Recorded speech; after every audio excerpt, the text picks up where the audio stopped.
Welcome to the Weather Report. Today I'm here with Brett the Fog, and we're going to talk a little bit about human fraternity. So, October 4th, I believe, Pope Francis is planning on traveling. The 3rd. The 3rd. The day before the day. Okay, so October 3rd, Pope Francis will travel to Assisi, which is in Italy. Yeah, 2 hours away from Rome. So, St. Francis of Assisi. Right. And this just happens to be the same city. I don't know if it's the same church. It is. But, okay, so this is where Pope John Paul II had that interfaith ceremony where the Buddhists put the pagan statue on the altar and all that stuff went down. So in that fine tradition.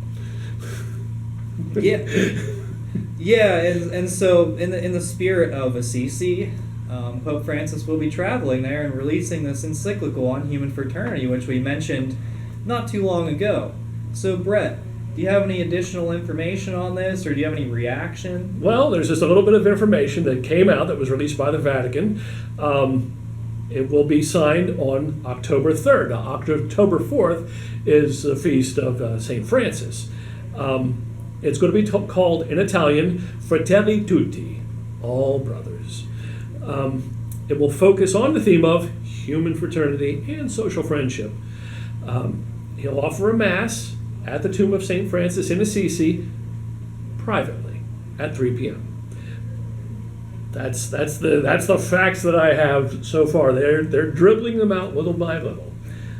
So it's interesting to me when I heard this because you mentioned to me a long time, just a little while back, that Pope Francis had travel restrictions. He had no international trips scheduled for, I don't know, like 2 years or something? Yes, he is not going out anywhere until, he's not scheduled to go anywhere until 2022. So this is just kind of an impromptu trip. Well, but it's in Italy. It's a train ride.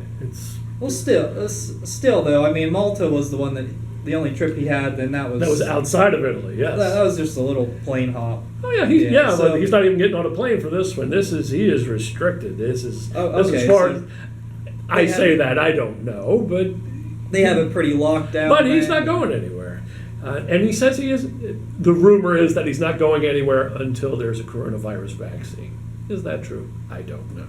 Well, yeah, and Russia already claimed to have one, so who knows? Well, they're on their second vaccine already, apparently, so good for them.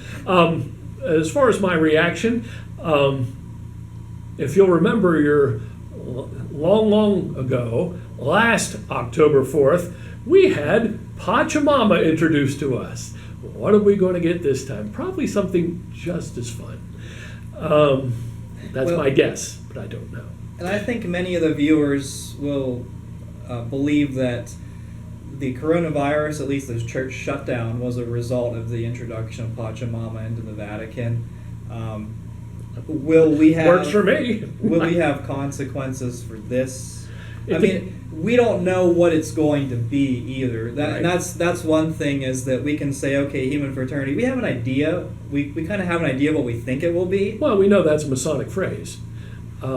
That's what the Freemasons say. That's what if you'll remember the French Revolution, it was about liberté, égalité, fraternité. And that worked out well for the people of the Vendée who were Catholic.